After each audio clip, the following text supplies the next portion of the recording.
Hey everybody, before we get into this week's episode, this is Dante from the 580 Show. I just want to remind everybody that we are doing a Strongman Contest giveaway. All details are on the YouTube page. Please go subscribe to the YouTube channel, check it out, give it a like, a comment, and everything. All of the above. Just quick shout out that we are still doing the giveaway. Once we hit 700 subscribers, we will pick somebody for the winnings. So if you're interested and have no idea what we're talking about, go check out our YouTube channel at 580 Barbell on YouTube and go give it a listen. Thank you and enjoy the episode. All right, episode 142. Josh Kowalewski. Did I do it? Did I do it good? That was better than before. Well, welcome to the show, man. I'm glad to have man. you. Thanks for having me.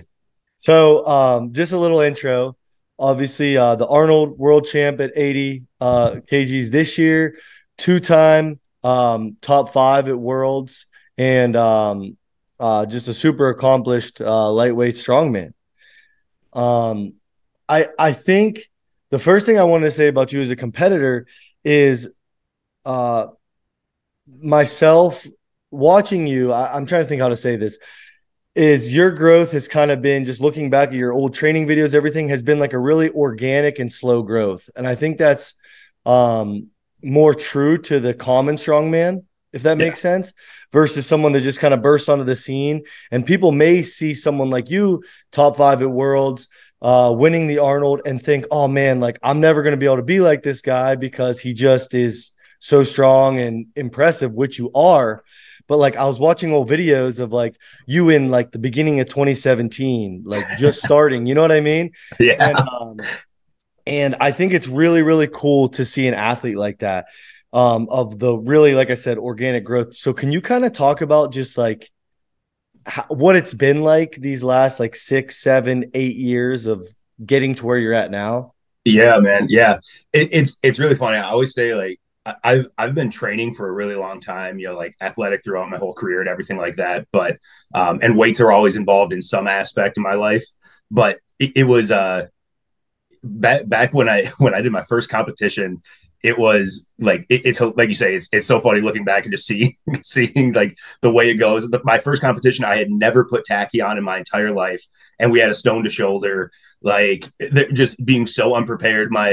We had like a 175 farmers going down and back, and I was just so jacked that I was able to do that. And, Right. and I'm like, it's just hilarious looking back where it's like everybody has this level of growth and everything, but definitely had humble beginnings. And I would say it's hilarious because it's somebody that I skipped out on going to OSG the first year that they did it, and I ended up going the second year. So 2018? Yeah. And it was funny because even after the fact, it's like it's been a slow build and everything, but even all the way back then, I think I would have been able to make top 10 at OSG. But I've never really been the type of person to just go just crazy all in. Like I want to have the slow build. I don't want to get injuries. That's one thing about my career, and I don't want to fucking jinx. But can I swear on this podcast? Yeah. All right. I don't want to fucking jinx it, but I have never had a serious injury. I've had like little issues here and there, but never had anything where it actually took me out of training for a substantial amount of time. And one of the things that I can attribute that back to, and my longevity and just the way that I've approached my training, was even after I'd started strongman, did that first competition. I think my max deadlift at that point was 425. Fucking shit form, rounded back. Like my lower back felt like it was going to explode for 6 days after I did a deadlift like that. And I spent 9 months just doing my deadlift. I went down to one plate and added like 10 pounds every week until I had perfect form. And if you watch some of my deadlift videos now, like fuck, I just pulled 625 yesterday, and it looks exactly like a 525. Like it looks exactly like my 405. It's identical. And that's just been my mentality. It had the slow build, don't rush things. There's a lot of guys that have rushed on the scene and then they just fizzle out within a year or two. I think everybody's seen it happen. It's a bummer when you see it happen because there's so much talent. And I just don't want to be those guys. I want to be around and hang out with my boys for a while longer. Right. It's funny because strongman and like just strength training in general is like synonymous with like a lot of injuries and a lot of the old school things. And the more and more I talk to people that have been really good for a long time and accomplished, they actually are saying what you're saying, like the marathon, not a sprint mentality. I talked about it with Terry Rady last week. Yeah. It's like, I've never been hurt. Like besides, like you said, like little bumps and bruises, strains, and stuff like that. I think that's interesting. Obviously there's exceptions, people that have come back from super crazy injuries, but I think it happens. I think there's something to it. And it's so funny, like you said, like looking back at those old training videos. Like my first ever strongman comp, it was a max log, and I missed a 170 log. Like and it's so funny. It's like so cringy to look back, but then it's also so cool to look back and be like, that was only 4, 5, 6 years ago. And like, where can I be if I stay healthy for another 3, 4 years, 5 years, if I keep hanging out, like you said? Yeah. And there's I think it's easy. There's a lot of young guys that really are they're going really hard. You see it across everything. It's not even limited to just strongman. Look at these powerlifters. Like, what the fuck is happening in powerlifting? These like, I saw an 18-year-old pull 750 yesterday. Right. No, with no straps, no like clean. It was what a passing comp. Like that's fucking crazy, man.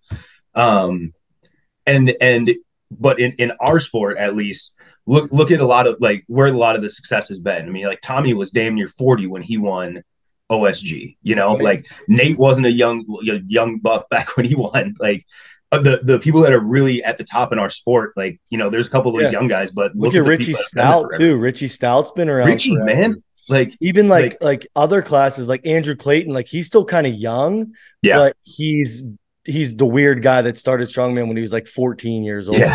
So he's actually like 50, really, and Clayton's body, he has put his body through some shit. That's for sure. And like he went all in early at an early age, and yet I mean he was gone for 3 years at least, right? Like and he comes back, but we could talk about that a little bit another time, but his mindset, it's like I've got my own opinions about him, but that's fucking crazy what he does. Because if he decides he's going to do something, he's going to do it, and nobody's changing his mind. He's just one of those dudes.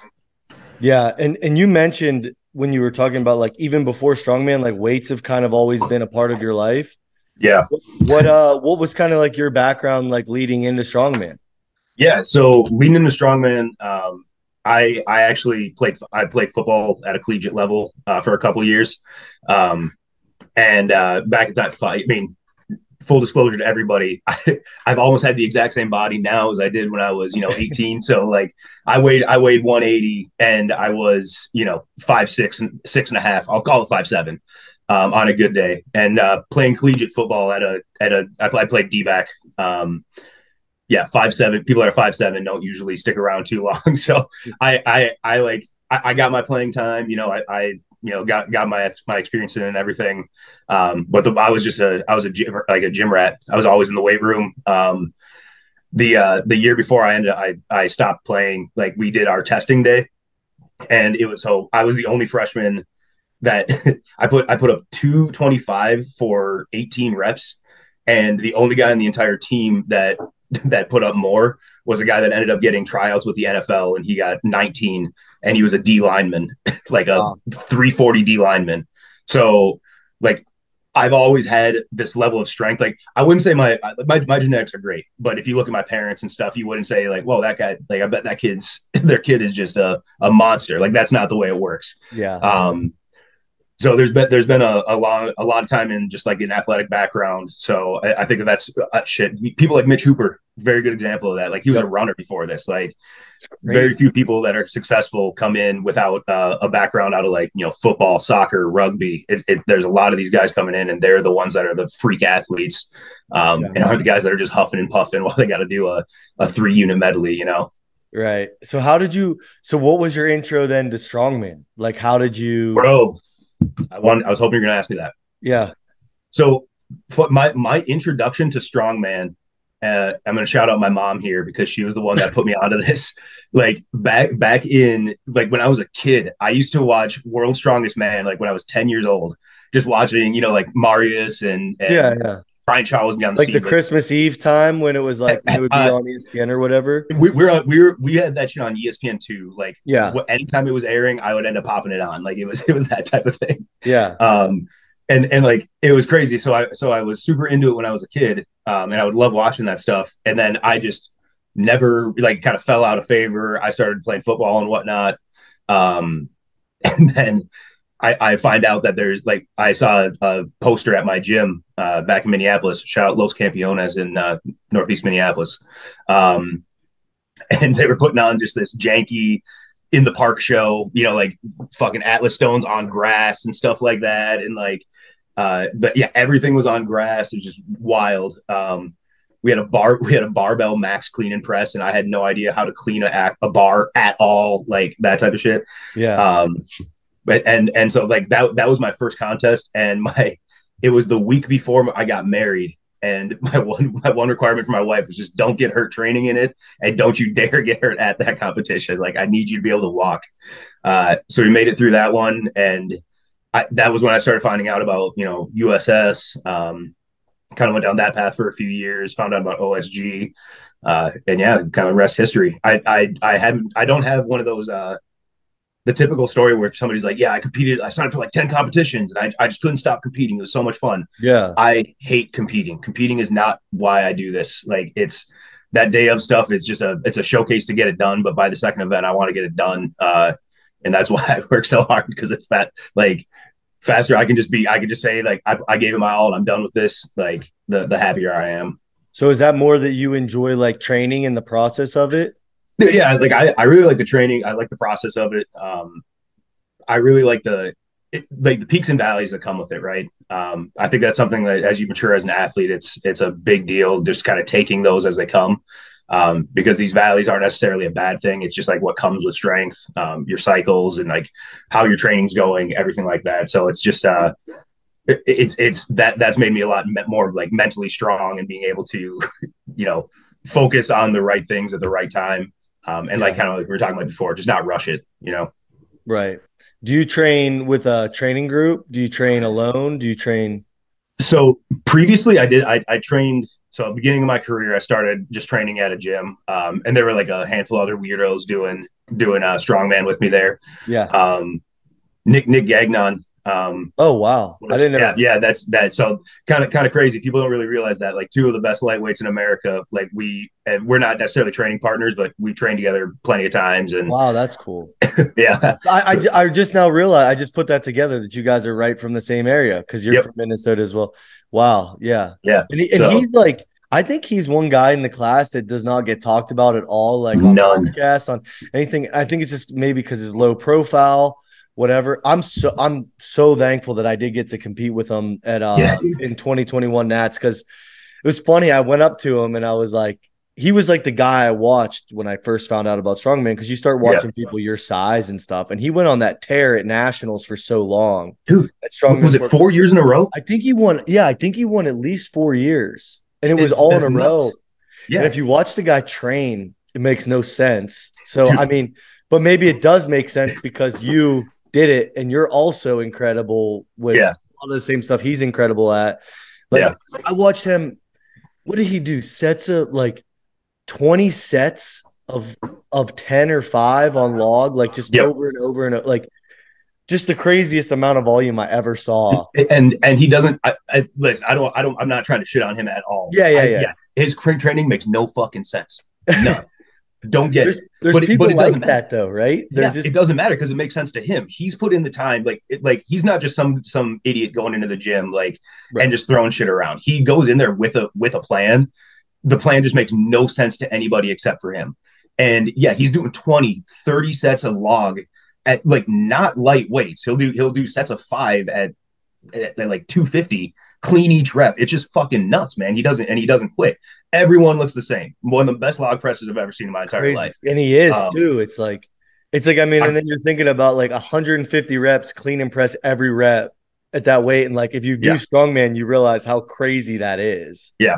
It's Like, fucking nuts, man. And yeah. and as an athlete, yeah, you've competed against him. I know a lot of people listening probably competed against him before. Like, I got to tell a Nick story really fast. Yeah, please.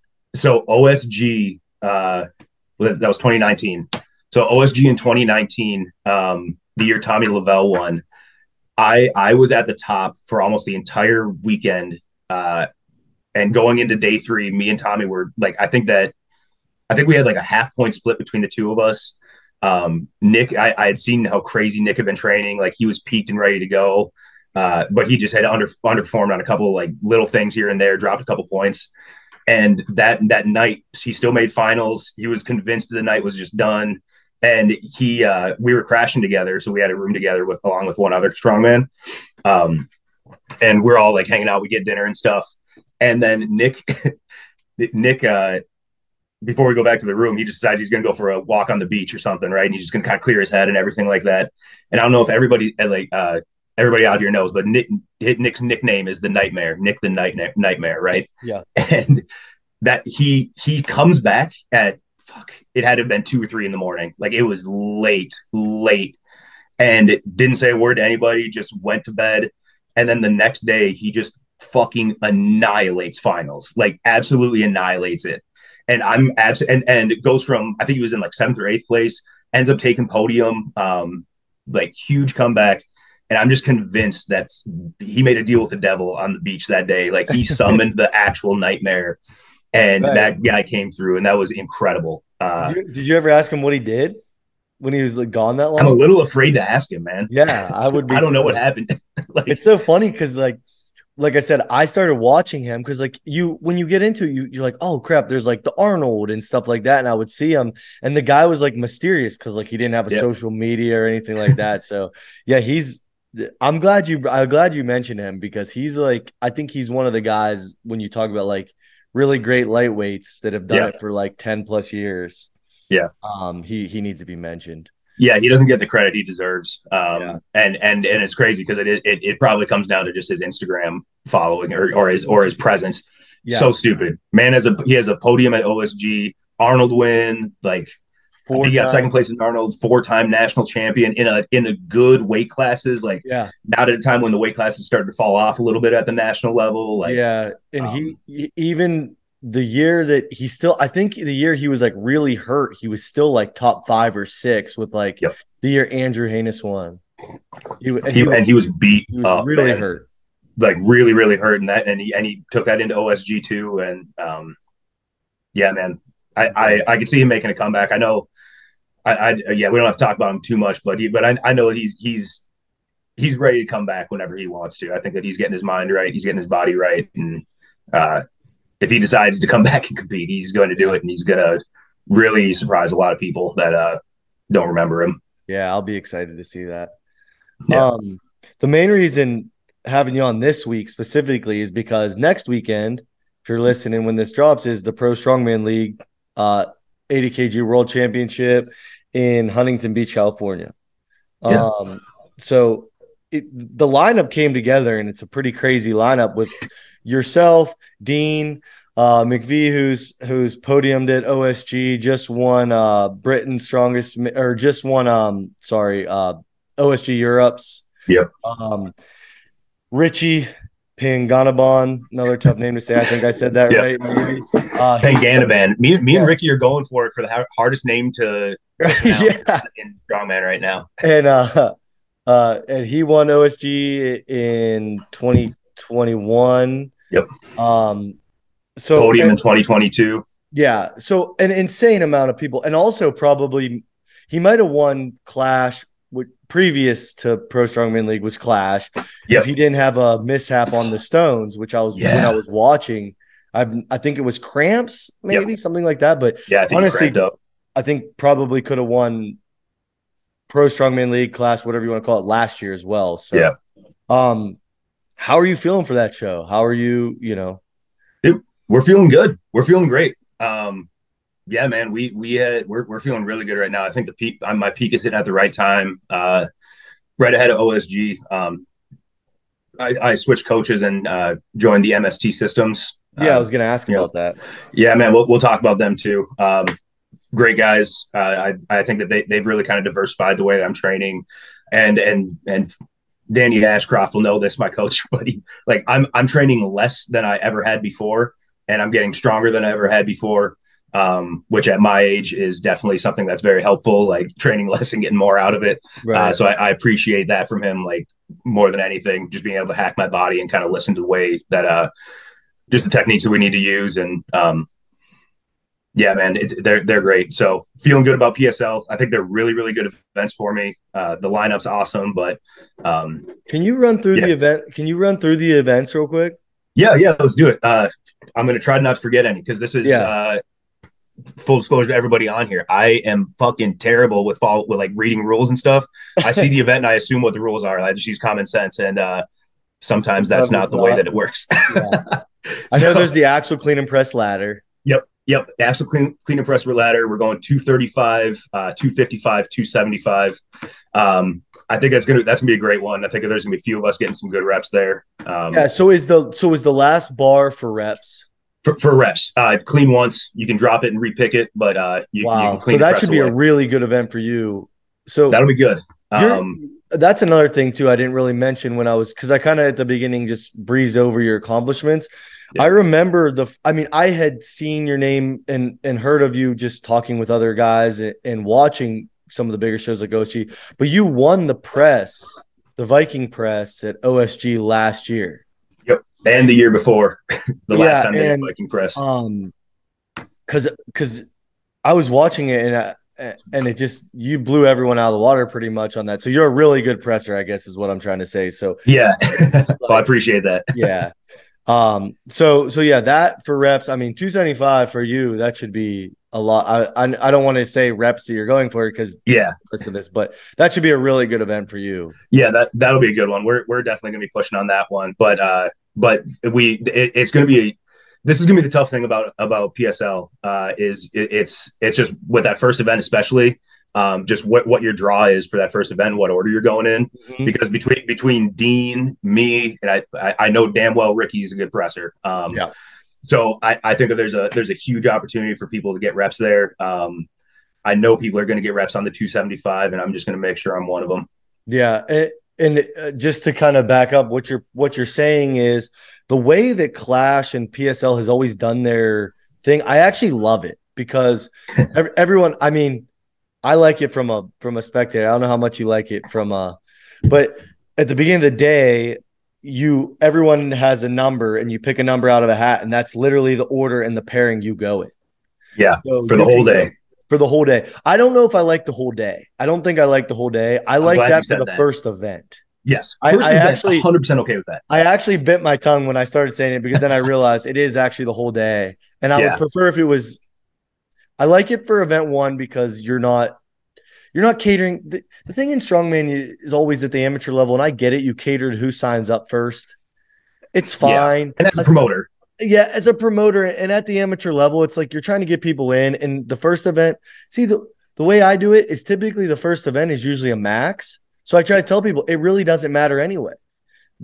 So like we're doing a show like if I had a max circus, I would just have it, and because whoever takes it's going to take it anyway. But yeah, but if the first event isn't going to be a max, I kind of like that random drawing. But I do wish I do, because you could have someone like you and Ricky, I think will be pretty close. And you guys are, or you and Dean, you guys are. Me and Dean. You and Dean are very I've never met Dean. You guys are very similar built, athletes. And so you could go first in the first grouping the whole day, and Dean could go last the whole day, and he could really chip you. And, he could. You know what I mean? Or vice versa. And that's part I dislike is because I think it's totally fair for the first event and everything like that. I love what you said about it being a max. It doesn't matter if it's a max, but this one's 4 reps, especially if we're going head to head. This would be a fun, this is a good event for it. I'd like it if me and Dean were going head to head because at OSG last year, I sat there. If you watch my video from that, I get to 12 reps and then I stop and I wait for about 15 seconds and I pick it back up and I bang out the last 3 and I get the last one with 5 seconds left. And the only thing I could see in front of me right behind my judge was Dean, Scottish ass, just yelling like a fucking madman, waiting for it because he's cheering me on. He obviously wants me to go do good and everything. And I just make eye contact with him and I just give him one of those right away. So that man, he and I get along really well. And I think that we're going to push each other on that event for sure. Yeah. And the whole day, man, we're going to be pushing each other all day. I think so too. I always root for like that one really good pairing where it would be like just by fate is like you and Dean, you and Nick, you know what I mean? It seems like at a lot of Clash or PSL events, there is always that pairing. And I see that that's probably what it's going to listen. If we don't have these rules out yet, but I know that me and the other guys are going to be pushing heavily to do, random for the first event as it should be, and then reordering after every event afterwards. I know that wasn't the way they did it at Clash last year, so I'm hoping to make some positive change about that because it's going to be most beneficial to the live stream. Like, somebody might zero the press and they might be an okay deadlifter, sure, but like that's not if that type of thing happens and then you have somebody that's getting reps at on the deadlift and then next to somebody that's zeroing it, like theoretically, it's not a good pairing. Well, it's like if the Super Bowl was like a team like the Kansas City Chiefs versus like the worst team in the league. Yeah. You know what I mean? And it's like you don't want to go down to stones or whatever the last event is and then have the first person versus the 12th. Exactly. It's terrible. Yeah, that's not good. Better for viewership. What do you think about before we get back on topic with the events, whenever they do based on the previous event? I still don't like it because you're reordering it. Like you're doing the reordering work anyways. Just do it who's at the top. And if you're doing it based on the previous event, I mean, like at my level and the level with a lot of the guys that I compete with, like you're not going to jump from first on one event to 10th on the next event. Like there's very minimal moving around. So it's good to compete against other people and stuff, but like I definitely prefer just reordering. I was just curious because the way I would do it, if I had my complete say, the way it would be random first event. And then based on the previous event, and then for the very last event of the day or going into the finals, if it was a show with the finals like OSG or the Arnold, would be based on overall. I think I could get behind that. Just because I like seeing a little bit newer people around people. Like, so you're not like sometimes shows tend to get top heavy, like at amateur level and stuff like that. So it would be cool if there was a good deadlifter. He would get to go against the guy that was the good presser, even though one's in first and one's in sixth. But there's a million different ways to do it. I like reordering based on previous and then finals or just final overall. Yeah. That's the only way I see to do it. Yeah. I think my go-to would just be overall standings. Yeah. But I do like, regardless of placing, I do like the idea of like, hey, let's say two dudes are tied. I don't care if it's 5th place, 10th, like for 9th place, whatever it is. If they're tied, let's let them go head to head and 100%. Like let's determine who's the winner. Yeah, that's cool. That's a badass. Great idea. Yeah, that's one thing I think with like Pro Strongman League. Is that they have the advantage to make shows cooler, and I hope they do, is because you only have 10 to 15 people at your show. It's a lot easier to run a show when you have 15 people and make it more like do little stuff like that. Like, hey, these guys are in tied for 7th and they're not going to go head to head. Why don't we just flip these two guys and then, it's a head-to-head tiebreak. You know what I mean? Grab the athletes backstage and real quick have a consensus. Like that's I love the tribe mentality on that too. Like where everybody can real quick make a decision on the fly. And you see that pro level shows too, when they're, like two pressers, they agree to split points instead of trying to determine a winner on max deadlift or something like that. Right. Like you have they agree to tie. And like, I think that's a big part about strongman. Like it gets lost on those bigger shows with that gentleman aspect of it. And, so I think when you have a smaller show, I hope that there's some, if there's an opportunity for decisions like that to be made, I hope we're given the opportunity to actually capitalize on those. Yeah, it's one thing you said is like the one you hear it a lot in strongman is like the community aspect, and it's really really cool. Like even when you first just get to meet someone, like you feel like you've known them for a while. You know what I mean? Like because you guys have followed each other on Instagram or have mutual friends in the sport. I think that's really cool. It's one of my favorite things about it. Yeah, man. I still, it feels, I'm not a big shot by any means, but every time I go to compete at any of these international shows now or at the Arnold, like I had several people come up to me and just be like, "Hey man, I've been following you on Instagram for like 3 years." I probably said that to you at the Arnold this year. I think you might have. When I got to meet you, because I was like, I'm really excited, to finally get to meet you because it's a person I've watched since I've gotten to it, so it's cool. Yeah. And like just to backtrack real quick, one thing that I thought you said that was cool was that I found success in is always asking the athletes. Like on the promotional side, I have gotten so much more out of just going up. Like I think promoters are really setting like, oh, we have to do an event an hour, or and like maybe this event only takes 30 minutes, so we can start the next one in 15 minutes. But like I guess what I'm saying is just asking the athletes at my shows, like, hey, are you guys ready to go now, or do you need 10 more minutes? Like I had athletes at our regional event this year come up and say, hey, we're ready to go. And I'm like, we weren't going to start till noon. And I asked them all, I'm like, are you sure you're all ready? They're like, yeah. So we get to start 15 minutes early. Let's do it. Yeah. Like, I don't think any of us besides like World's Strongest Man have like TV contracts where we have to start at 12:15, 12. You know what I mean? Yeah. So listening to the athletes, whether it's if they're ready for an event, a role change that just makes sense. Yeah. I think sometimes people can get hard-headed with they made a role or an event, something to an event where they're like, I have to stick to it now. But every athlete's like, well, this is stupid, so let's just change it. You see that happen too, and it happens at the highest level. I mean, like, I'll throw them under the bus. Like at the Arnold this year, like Strongman Corporation just randomly changing out some of the implements for the loading medley without telling anybody or asking anybody. Like there was, it wasn't even mentioned to us. Like I remember because I was talking to Andrew Haynes and the 200 guys did the same exact medley as us. Yep. And it was never mentioned. And like, I think what implement got changed out for us? They switch out the sandbag. Yeah. They added a 300-pound sandbag instead of a keg. Yeah. Which is like two entirely different. And a little bit bitter because that was the only event I didn't win at the Arnold because I didn't load the 300 sandbag because I just gave up and I was like, I'm good. Yeah. But it's like the way we trained, like it was a 5 or 6 implement medley. The actual order was changed too, which made it a huge difference. Wasn't it like our Husafel was?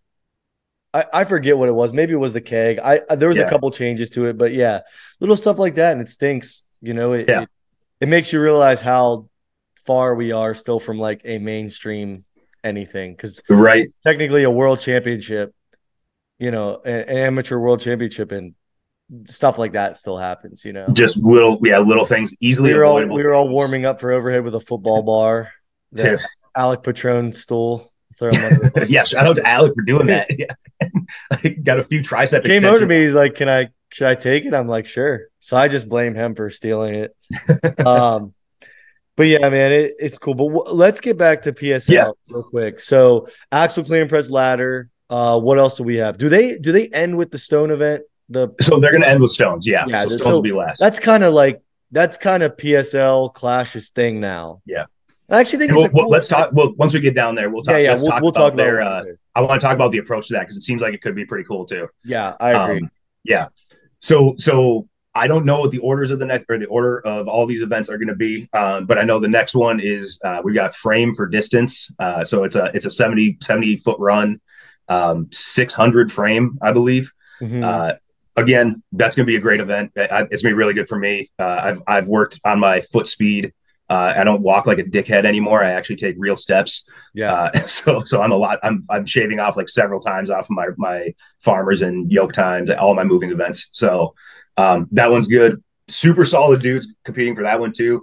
Dean looks like the fucking road runner when he gets moving on any of those events. I like that it's a little unique distance too. Weird, right? I remember seeing that. I mean, it might just be a venue thing. I think it's cool. Like a long straight shot. Yeah, I think there's going to be a lot of fast times on that. Dude, there's going to be. I'm expecting almost everybody to be sub 10. Like anybody at the top, sub 10. I think when you look at top guys in the lightweight class, 600 frames pretty light. now. So I mean, it also depends on the frame. You're gonna piss some people off by saying that, Josh. I don't know. I think a timber frame is a lot different. Like if you just have like a normal like Bardos frame or like it's almost just like it's really like a trap bar run because it's so precisely steady. Yeah. But I don't know. Do you know what type of frame you guys are using? We don't know the type of frame we're using yet. I'm sure they might have released dimensions, but I'm not super worried about it. Like my body personally, I have never ran into a frame where like even if it's super wide, it's not possible for me to pick it. Yeah. I know that's a problem for some people, but my body actually allows that to work. Like I've got long-ish arms. We have frames we use we run a show called Battle at the Bridge. So we have frames that look like the Pittsburgh bridges. And they're 10 feet long. I've seen those, man. God, they're really so like they give people a real hard time. Yeah. And I think that's the same thing with like the timber frame. Just what show did we just see the timber frame at that it gave people problems? I can't remember. It was recent. Yeah, I'm blanking on it now.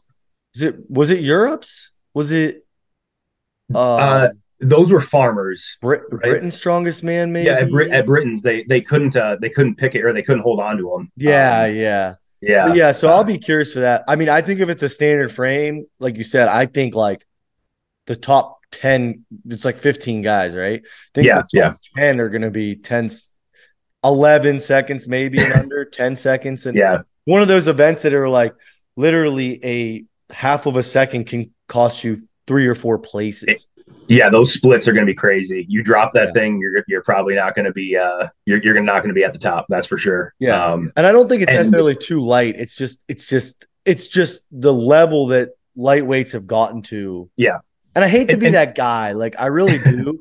Because I think it's always like cringy when people are like, oh, an ant's the strongest animal because it's by body weight. But like if you really do look at the weights, that if you look at a breakdown, it truly is crazy.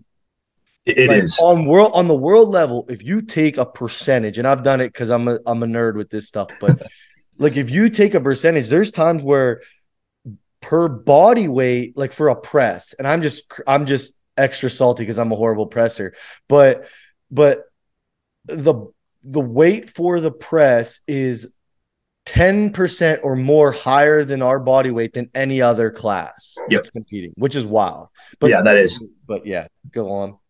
I've always said, I mean, like we pound for pound, it's just like it's like people get mad. Well, no, people get mad when we say that the lightweight classes, and I'll even include 90s, like 80s and 90s, by percentage like that, we are lifting more weight statistically. It's not an arguable fact. Like it is that is the truth. And people get very butthurt when we say that because like I'm sorry, and we'll go down this. We'll take a quick aside for me to say this. Like if I'm standing right next to an open weight guy and we're lifting, it fucking happened on the Rogue stage at the Arnold. I was the only guy left pressing the exact same Rogue dumbbell next to all of these big guys. The weight looked the exact same. We were pressing the exact same implement. Which one looked cooler? The one where this fat, sweaty fuck is struggling to hoist it to his chest and then missing the press, or me who hits the press and the damn dumbbell is half of my size. Like it is 3.5 feet tall. What was your circus? What was your exact number that you hit at the Arnold? So I ended at 209. 209. And like I narrowly missed 221. I think is what we jumped to. That's a huge jump at that point. Yeah. But like, so I mean, really, just quick math. I mean, that's like a 350-pound guy doing a what? 4-something circus. Yeah. It'd be in the 400s. And it just I understand what you're saying, and I get the people that say we want to see the biggest guys lift the most weights. I get that. Like they're going for the deadlift record this weekend for the 900th time since Thor's done it, and no one's going to do it again. But if someone did do it, it would be like a really, really cool lift. It would be, But we, like it's just the like, or a log, like, if we're using the same exact log to the everyday strongman fan, it doesn't matter if that log has 315 pounds that our weight class on it or 400 pounds on it as an open. Like it looks the same. Right. Like the implement's the same. It's just as impressive. So I just feel like there's a lot of weight that's being put onto that side of like the spectacle of it, because a little guy pressing the exact same size implement, in my mind, looks a lot cooler than a big guy pressing that big implement. Yeah, and I agree completely. We may be biased, but like I agree completely. Dude, and I think a lot of these shows are doing a good job at highlight. Like I hope PSL continues. I hope OSG. I don't think OSG is going anywhere, but like they've obviously set the standard for weight class athletes. Yeah, we now have a definitive world championship for weight classes, and I don't think anyone can dispute that, right? Like no. I think when you talk about official strongman games, that is the world's strongest man without a doubt for weight classes. Agreed. And that's not to take away from other titles. No, and shit. As the Arnold champion, I don't consider like I'm a world champion, sure, but like I don't feel like one. No, because I didn't win OSG. You still should though. Terry said something really cool last week about if you're a weight class athlete, there's really only 4 first place trophies in America you can win every year, maybe 5. Yeah, and it's you have the Arnold, you have OSG, you have the Nationals, and you have now Pro Strongman League, and like that's so like it still is. I think it's cool. So. Yeah. But okay, so we've gotten way off track, but we have the axle clean press ladder. We have the frame carry, which is 70 feet straight shot. Yep. What else do we have? We've got a medley, yoke sandbag medley. So this is a cool one because I've only ever seen this in Europe. So I know a couple of guys have done it that are competing from over there. So we've got a 700 yoke, 30 feet down. We've got to run back, pick up a 240 sandbag, carry and load that over the yoke. Then carry the yoke back and run back again to pick up the sandbag and can't carry it back over the to load over the yoke. So that's going to be that's a hard event. That's going to be. You guys tough. Have 75 seconds for that? I don't recall exactly. I hope. I fucking hope we don't, because I don't want to be moving for more than 60 seconds. That's pretty crazy. So wait, how long is the yoke? 30 feet. Okay, so 30 feet. 30 feet changes a little bit. I was thinking, I thought you said 50, but that's okay. I think a lot of guys will. I think the top guys will definitely finish that in under 60 for damn sure. But because 30 feet with this, I mean, that's pretty heavy. There's gonna be some people dying though. Like, I mean, that's gonna probably kill all of us. It's like if you look at the weights, it's like, okay, a top level 80 can do a 700 yoke for 30 feet for sure.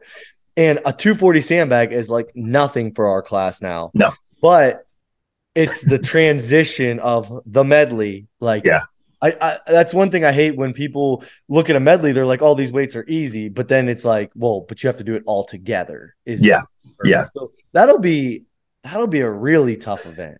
That's going to be a tough one, man. And it's funny. Like I'm another one of those guys. Like people don't want, people will call an event like that or long medleys like this, like a CrossFit type event. And I'm like, no, man, that's not. I think there needs to be more of it in strongman and like in online qualifiers. One event I think about that I was just talking to my buddy who's on this pod, Frawley, he's our super heavyweight, is the sandbag steeplechase that just happened. Yeah. Like I loved that event. That was sweet. That was such a cool event. I thought it was presented so well. I just thought that was I love seeing events like that. And it's like, it's where I get frustrated. And I understand it's hard, like online qualifiers. Obviously, you don't have to qualify for OSG this year because you made the finals. But like I'm going through the online qualifying process right now, and it's so static where I feel like I'm 90 years old right now trying to max out, because it's truly 3, like essentially as max you can get. Yeah. But then I look at it and it's like, you go to OSG this year. So they're going to pick 10 guys and women from all the online qualifying classes, all static, right? Yeah. We're going to go to OSG. The deadlift ladder, although it is a deadlift and it's heavy, it's moving.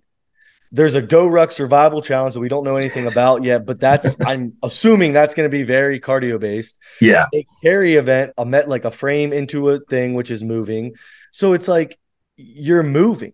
Like you're moving, so Yeah, this is not the press medley. Press medley. That's it's implements, Dude, like and one of those implements, or two of those implements, very obscure implements. Like very nobody new. has access to a block. Yeah. Nobody has access. Like nobody has access to an anchor yoke. You can still press the yoke, but yeah, Right. like there's a lot of moving is part of it, and that's one of the things that the 80 class is so good at. 90 class is so good at is like we are movers. We're actual athletes. It's anything beyond that. There's obviously the freaks in the 105s. Yeah. But like the athletic aspect dies off, and then nobody wants to see some fat sweaty dudes doubled over on a sandbag because they can't breathe. Like it's Yeah. it's that yeah the medley aspect is something that I want to make strongman more CrossFit. That's what I want. Yeah, I just think events like that are cool. And I think Yeah, you test the overall. It's cool too. CrossFit's adapting strongman stuff. I love it. It's I sick. love it. Okay, so axle, the frame, the yoke, and the Yep. sandbag. We know we're ending with stones. What's the fourth event? Oh shit! You froze me there. I No, totally actually forgot what it was. It's what we're calling a basket deadlift. oh So yeah, yeah. yeah, so be thinking car deadlift. But so we have again haven't seen anything about it yet. It sounds like it should be a pretty sweet setup if it comes through. I know they're finalizing fabrication this week, but it's going to be we're going to basically be loading weight or loading something on each ascending rep. So I think last I heard there were going to be 45-pound jumps. Um, and it's if it does come through and it's as big of a spectacle as I'm hoping it's going to be, that should be a pretty fun one to watch. Yeah, That'll be a cool that'll one. be a cool event. That's gonna be a lot of reps, 45 Yeah. pound jumps, and I think we have 10 total jumps. So it's gonna be a lot. Yeah.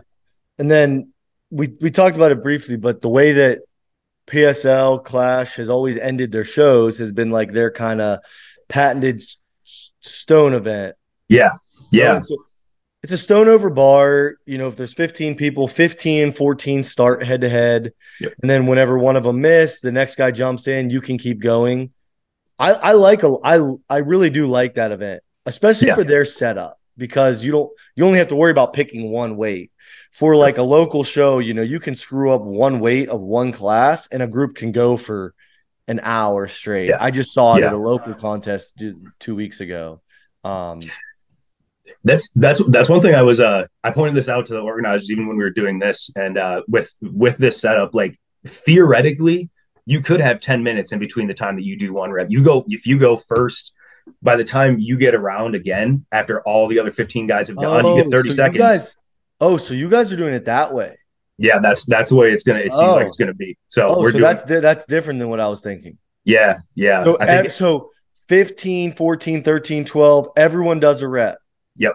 Oh, shit. I thought they were doing it their old way. Because normally they do 15 and 14 head to head until one person falls off. And then whoever wins that one gets the points. No, you stay in. And then 13 comes up. Yeah. So okay. you can have the most reps even if you're in last place. So you can get an event win and just continue to go. Yeah. Like I don't want to. I forget I think it was Clash. They're regional ones they do for the 105s in Tennessee. Mm-hmm. A guy named Jake Hare, who is from he's from somewhere in the Midwest. Forget, but super nice guy. I actually talked to him. He did like 44 reps. He was in like 6th place, and he ended up like just dominating that event and ended up doing 44 reps to win that event. So that I don't know which way you guys will do it. I assumed you would do it that way. Yeah, and maybe we will change it because that I don't mind that setup. I hate when they do a stone off for in like worlds. Like I don't like that approach. That's my worst. That's my least favorite thing about worlds. But yeah, I mean that would be kind of cool to start. Like if I think that's what you guys will do. And if they and so like if theoretically like if it's like Jake O'Hara done or Jake Hare, if he hits 44, he gets that event win. Yeah, but it would take somebody else coming and doing more reps. Like so the first place guy would have to get 44 reps in order to beat him. Yeah. Fuck. Well, so right, well, see, so I'm down with that. That's cool. Yeah. So like the way it is basically once you miss, like I think you have 30 seconds to return the stone. Yep. And once you miss, you're out. So say, you know, you're in 3rd, Ricky's in second, Dean's in first. And you and Ricky have been going back and forth for a while. Yeah. Ricky's at 11. You just returned to 11th. You miss a stone. You're out. Your final score is 11. Dean comes in and he has to go for 11 or more for the event, assuming you guys are in the lead. Okay. So, I've always liked the way they've done that. If that's the setup, I'm definitely cool with that. Yeah, I'm assuming because that's how they've always done it. But maybe just because I would. What's your guys' stone? 210 or 310. I'm sorry. Yeah, 310. Yeah. 310. Okay, that's heavy. That's me, and it's to 52 inches. Yeah, that's heavy. So I mean, because I was thinking if it was like a 275 stone, and everyone was going through, and then you were going again and having theoretically 8 to 15 minutes. I mean, you would just be hitting max Everett singles over and over and just over and over and over. Yeah. So I'm assuming they'll do it like you're continuing one set. Man, I told you I don't really know the rules. Yeah, I was gonna say, but that's almost good. You know, you don't need to overthink it and stuff like that. I show up and my goals just be the strongest. That's it. Like I've got my techniques, I've got my approach, but I hate people. I'm not super analytical. I don't give a fuck about what the weights everybody else is gonna do. I just know that I'm going out there and I'm gonna work my ass off every single event. Yeah, that's cool. So you have PSL this week, and what else do you want to accomplish in strongman? Like, do you have I think it's funny because every top athlete we talk to, I'm like, everyone has a different approach. Like, I want to win this, and I'm done. Or I just want to compete until I'm 40 and I'm done. I want to do this. Yeah. What's your outlook on it if you have one? I want to compete until I'm no longer competitive, you know, and I think that I don't necessarily think that means just dropping out of the top 10 at OSG. This year will be my 4th year going back. I took off 2021, just, you know, personal reasons. So I ended up pulling out of that one. But I firmly believe that I would have been pushing for podium or even a first on that show, even after seeing the performances and everything. Like I was in fantastic shape. I don't see myself slowing down anytime soon. I want to get some of these more big wins. Like Arnold was my first international win. I think for everybody in our weight class, obviously OSG win is probably the end goal for everyone. Yeah, so for this year, you know, and it's looking ahead, but I have full intentions of winning all 3 of these shows. Like I'm not entering a show that I don't think I can't win. Right. And that's, you know, again, I'll sound a little bit cocky, but that's every show for me. That's every show for a lot of these guys, like dudes like Dean and Ricky. Right. They should and could be winning every single show that they enter. They're just that strong. Right. Well, that's a good goal. Is there anything else like in strongman you wanted to talk about? Anything that came up that we didn't really touch on, like that we kind of breezed past? Well, and I think that I don't know. I think there's like a couple of things. I think like there's if we just want to talk like training techniques and approaches a little bit, like we talked about it a little bit about my slow build and everything like that. I think that I think I went through a similar growth pattern as a lot of guys in strongman go. Like when you come to an elite level in any strength sport like this, I feel like every one of us has like some demons, or, you know, like everybody's been through some shit, or, you know, they've got other stuff they're dealing with. And I'm yet to meet somebody that has not been in that boat in some way, shape, or form. And it's just like, I think there's this big push around, like, you know, what should my training cycles look like? And what should my, you know, like what type of gear should I be taking? How much of it should I be taking? And like, what's my nutrition and my recovery? Everything in your, you know, your toolbox, so to speak. People focus on all these other things, but the thing that they don't really comprehend is, like, everybody goes in the gym and they go, oh yeah, this is my therapy. Like this is what I do. Like I work out so I don't go to, because it's cheaper than a therapist, like that type of shit. Yeah. I gotta say that was probably one of my biggest like improvements as an athlete overall, is like getting out of that mindset, because it's not a replacement for like anything. This is like shit, like take care of your mental health, whether that's waking up and like taking some time to yourself, you know, reading a book. Like everybody's so pushing so hard to be better in all these other aspects, but they don't want to hack their brain. And it's not the easiest thing to do, but like if you'll see me in between PSL and stuff like this, you'll be able to see the guys that they get so hyped up and then they can't come down, and like they do it at OSG and shit too, and like you just burn out. Yeah. It takes me 5 minutes, less than 5 minutes, to go from such an elevated state to the point where I'm like, when I'm competing, I'm damn near trembling. Like I am so fired up, but I'm not, I'm zoned in. I'm not like screaming at people. I'm not getting red in the face or anything like that, but I'm just zoned in. And within 5 minutes after my or after an event, I'm able to completely downregulate and be laughing and smiling with people. Like it, and that's just not what some people are able to do. And that, like a hack like that, it just figure out your mental, man. Like, it makes you such a better athlete, such better athlete. And just, banging your head up against the wall with heavy weights is not an excuse to be a fucking dickhead to everybody else in your life. For sure.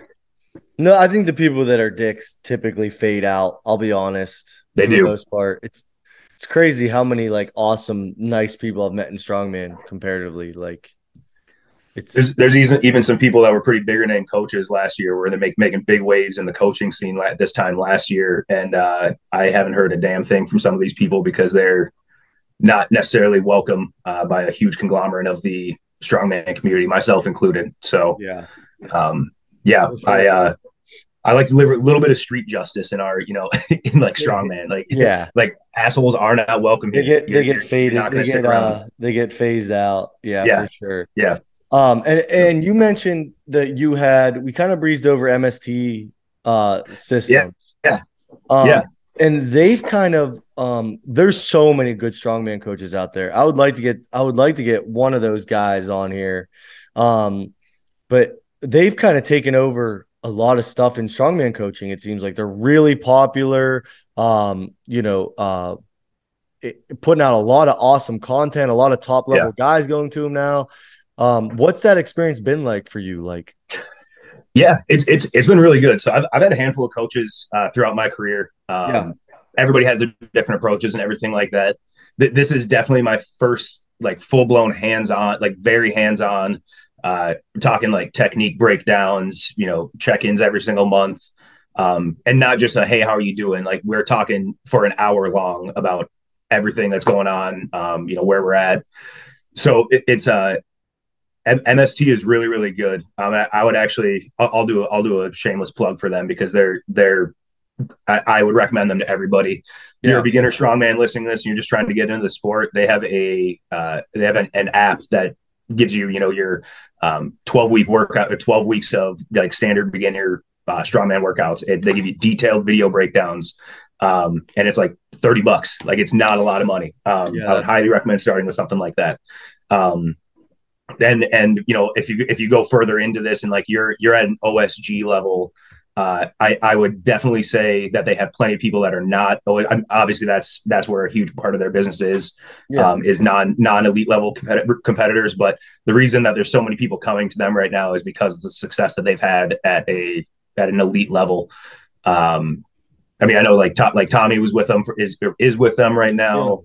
Myself, I know Ross is with them. I think Andrew, right? Andrew just made the jump over to him, and I was recommending him to him too. Like, so I better get a finder's fee out of that. Yeah, right.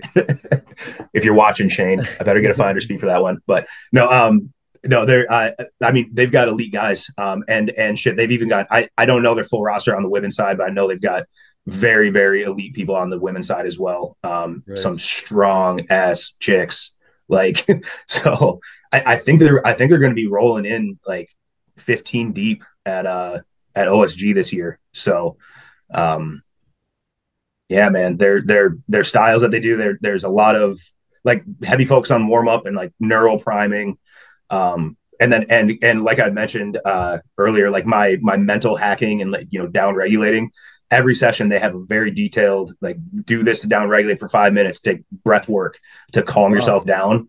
I personally haven't got the biggest benefit out of that just because it's already what I was doing. But that's something that I don't think you get out of a lot of coaches. Like you're getting several different levels of like how you're like I said, you're hitting everything in the toolbox. You're getting your warm-ups. reflecting on how that session went, and actually think about this instead of just kind of blindly going through your sessions and just picking shit up and putting it back down. Right. They're a lot more intentional about it. And yeah, I can't recommend them enough. Well, that's cool, man. Yeah. Well, I appreciate you joining the pod, and obviously good luck at PSL this weekend. It's just to recap, you're a guy that when I was looking back at your videos, I think your first ever actual open show, you barely got third as a lightweight at at a local level show, and now you're at the top of the world level. So I think it's really cool. If you take anything from this podcast, if you're listening, is like the marathon, not a sprint. Again, that mentality, sticking to the plan, staying healthy, and just doing it for a long time, and you'll be one of the strongest guys in the room. Yeah. And for everybody else, it's like the rushing it is not worth it. You will not be happy with yourself at the end. I know it's easy for me to say that, like hindsight being 2020, but it's take your time, enjoy the process. I have used my approach, and I have never once not made finals at OSG. Like I went from 7th to 5th to 5th. I feel like that's pretty good. We're going to be improving on that, and I've only gotten better every year. And we're still moving up. So, let's hopefully it keeps going. We're going to get some more success out of this. Well, make sure you guys follow Josh, and man, thank you so much for the time. I really appreciate it. Appreciate it, man. Josh and Josh connection.